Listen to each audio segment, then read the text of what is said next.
Assalamualaikum warahmatullahi wabarakatuh. Perkenalkan, saya Bidani Dia. Saya bekerja di Rumah Sakit Pangeran Jaya Sumitra, Kota Baru. Dan saya juga seorang mahasiswi S1 Kebidanan di Universitas Mega Buana Palopo. Di video kali ini kita akan membahas mengenai jenis dan cara kerja alat kontrasepsi. Kita bahas satu-satu ya. Yang pertama ada KB pil. KB pil terbagi dua, contohnya seperti ini. KB pil itu ada KB pil kombinasi dan KB pil mini. Untuk ibu menyusui disarankan menggunakan KB pil mini. Kenapa? Karena kandungannya cuma mengandung progestin. Keunggulan KB pil itu mudah digunakan, gampang didapatkan, dan bisa cepat kembali subur ketika penggunaan diberhentikan.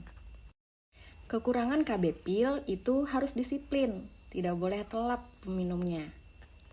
Efek samping KB pil bisa menyebabkan mual, kadang sakit kepala, kenaikan berat badan, dan kadang juga bisa menyebabkan perubahan siklus haid.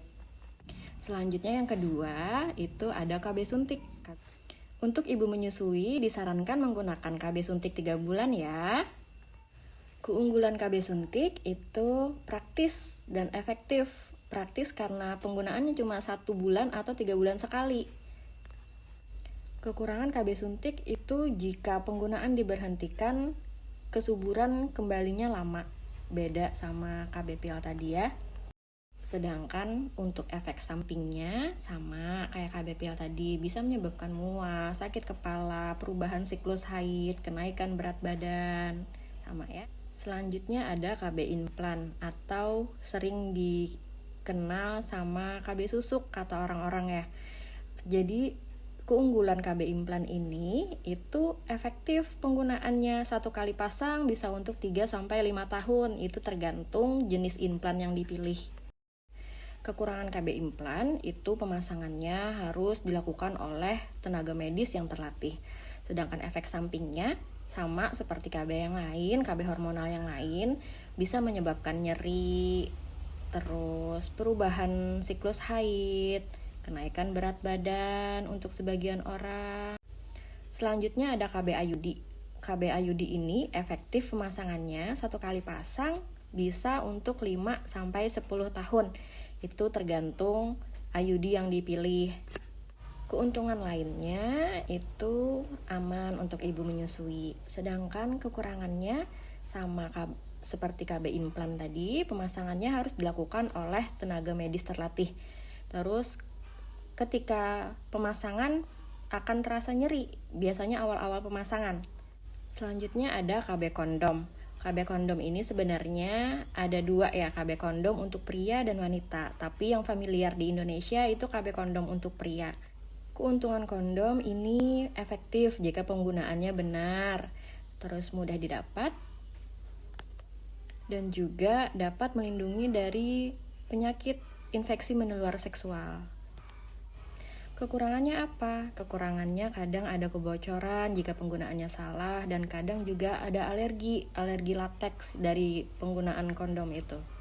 Selanjutnya ada metode MAL atau metode amenorrhea laktasi. Ini biasanya digunakan oleh ibu menyusui 1-6 bulan setelah melahirkan.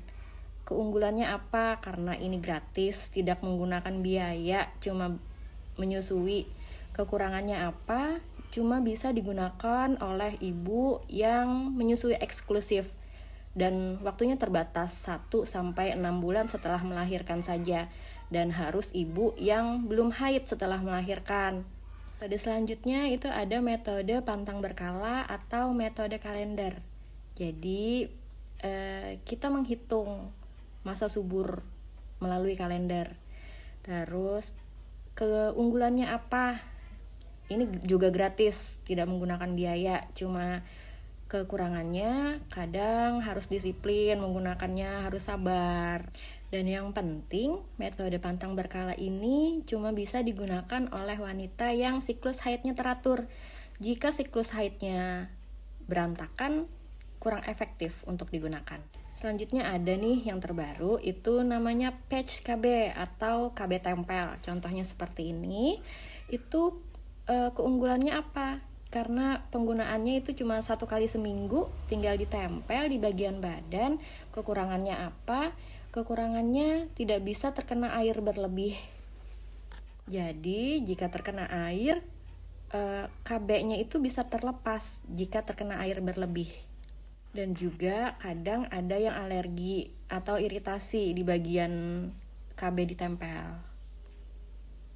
Kemudian ada KB steril untuk wanita dan laki-laki. Untuk wanita namanya tubektomi, sedangkan untuk laki-laki namanya vasektomi. Keunggulan KB steril ini tidak mempengaruhi hormon, sedangkan kekurangannya sifatnya permanen. Untuk KB ini, penggunaannya diperlukan tindakan operasi, sedangkan efek sampingnya kadang terasa nyeri setelah operasi. Itu tadi beberapa alat kontrasepsi yang ada di Indonesia. Kira-kira Bunda pakai yang mana? Sharing yuk!